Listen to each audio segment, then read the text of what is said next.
ధర్మాన ప్రసాదరావు మీద ఒక స్టోరీ ఈనాడు హైలైట్ చేసింది. అధర్మం బరితెగిస్తే అధికారులు అంటకాగారంటూ వైకాపా పాలనలో శ్రీకాకుళం జిల్లాకు చెందిన సీనియర్ నేత మాజీ మంత్రి లేఅవుట్కి రాజమార్గాన్ని వేసుకునే ప్రణాళిక రచించారు. వంశధార కాలువను కొల్లగొట్టి 2 వంతెనలు రహదారి నిర్మాణానికి కోట్లు వినియోగించారు.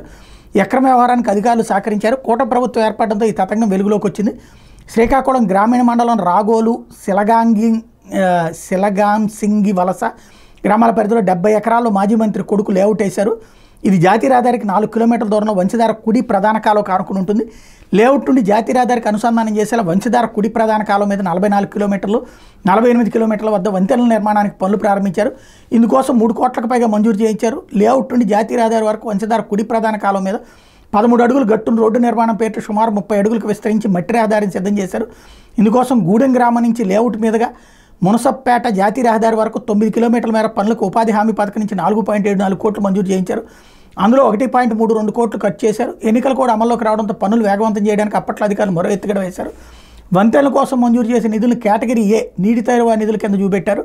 కాలువ మీద వంతెనల నిర్మాణాలకు సైతం నిబంధనలకు విరుద్ధంగా చేపట్టారు. తుండెవలస వద్ద 2 వంతెనలు ఉంటాయి. 3 కిలోమీటర్ల లోపే మరో వంతెన నిర్మాణాన్ని ప్రారంభించారు. దీని చుట్టుపక్కల ఎవరు నివసించడం లేదు. దగ్గరలో నివాసాలు ఉన్నాయని వంతెనలు నిర్మించాలని మంత్రిగా ఉన్నప్పుడు ఉన్నతాధికారులకు రేఖ రాసి జీవో చేయించారని సమాచారం. స్థానికుల అవసరాల పేరిట అధికారులు నిధులు పక్కదారి పట్టించి స్వామి భక్తి చాటుకున్నారు. లేఅవుట్లో కొంతవరకు ఇంజనీరింగ్ అధికారులకు వాటాలు ఉన్నాయని ఓ అధికారికి ఉచితంగా కొన్ని ప్లాట్లు రాసి ఇచ్చినట్టు సమాచారం. దీంతో ఆగమేఘాల మీద అనుమతులు ఇవ్వడం, టెండర్లు పిలిచి ఖరారు చేసి పనులు ప్రారంభించారని తెలిసింది. నిధులు మంజూరు గతంలో పనిచేసిన జిల్లా అధికారి సహకరించారని సమాచారం.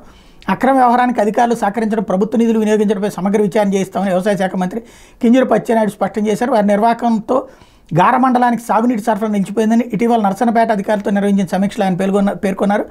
శ్రీకాకుళం ఎమ్మెల్యే గొండు శంకర్ ఆదేశాలతో అధికారులు కాలువలో వంతెన నిర్మాణ పిల్లర్లను తొలగించి గార వరకు సాగునీరు వెళ్ళడానికి ఏర్పాట్లు చేశారు.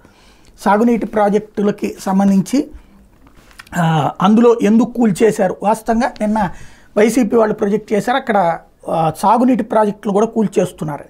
ఇక్కడ ఈ కోణంలో రాసుకొచ్చారు. నాకు తెలియంది ఏంటంటే 3 కిలోమీటర్లకు ఒక వంతెన ఉండాలని ఏమన్నా రూల్ ఉందా? మాకు బెజవాడలో చూస్తే కాలువకి 1/4 కిలోమీటర్ ఒక వంతెన ఉంటుంది అవతల పక్కన ఉన్నటువంటి ప్రాంతాలకు పోవడానికి. మరి లేకపోతే ఎట్లాగ బతకాలి జనం? రెండవది, ఎవరూ లేరు. ఫస్ట్ ఎక్కడైనా ఎవరు ఉండరు. వంతెనలు వేసాకే కదా ఆ ప్రాంతం జరిగేది, డెవలప్ అయ్యేది.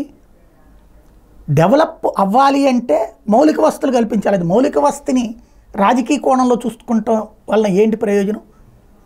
ఆయన మీద కక్ష ఉంటే వేరేది ఏదైనా చేయొచ్చు. ఆయన తిన్నాడు ఈ 100 కోట్ల రూపాయలు, లాక్కోండి, తీసుకెళ్ళి బొక్కలో దొయ్యండి. కానీ వంతెనలు వేస్తే వాళ్ళ ఏరియాకి వెళ్తుంది.